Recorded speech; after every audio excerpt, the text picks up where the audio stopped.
பூங்காட்டு திரும்புமா அடுத்த வர எபிசோடில் பார்த்தீங்க அப்படின்னா ஆனந்தி வந்து பார்த்தீங்கன்னா அவங்க அன்னிக்கிட்ட வந்து அப்படி அழுகுறாங்க. ஏன் அழுகுற, உனக்கும் குணாக்கும் என்ன சண்டை அப்படின்னு சொல்லிட்டு கேட்குறாங்க.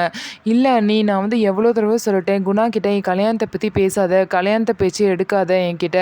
எனக்கு கல்யாணமே பிடிக்கல, கல்யாணத்தை நினச்சாலே எனக்கு அந்த வீரபத்ரன் மூஞ்சி தான் முன்னாடி வந்து நிற்கிது.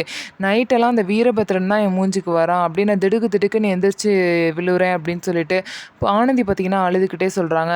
உடனே ஆனந்தியோட அண்ணி பார்த்தீங்க அப்படின்னா, என்ன ஆனந்தி நீ இப்படி பேசுறது சரியா?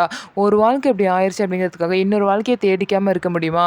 வயசானதுக்கப்புறம் உனக்குன்னு ஒரு துணை வேணாமா அப்படின்லாம் சொல்லி கேட்குறாங்க. எனக்கு வயசாயிடுச்சு அப்படின்னா நான் ஏதாவது முதியோர் இல்லத்தில் போய் சேர்ந்துக்கிறேன் அப்படின்லாம் சொல்லிட்டு ஆனந்தி வந்து சொல்கிறாங்க.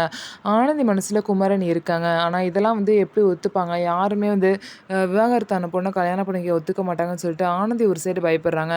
அதே மாதிரி தான் குமரன் வீட்லேயும் சரி, குமரனுக்கும் சரி டிவோர்ஸ் ஆன பொண்ணுங்களை வந்து பிடிக்காது. ஸோ எல்லாத்தையும் மீறி இவங்க 2 பேருக்கு எப்படி கல்யாணம் நடக்க போகுதுன்னு சொல்லிட்டு வெயிட் பண்ணி பார்க்கலாம். நம்ம வீடியோ உங்களுக்கு பிடிச்சிருந்தா நம்ம வீடியோவை லைக் பண்ணிக்கோங்க. மறக்காமல் நம்மளோட சேனலை சப்ஸ்கிரைப் பண்ணிவிட்டு பாருங்கள்.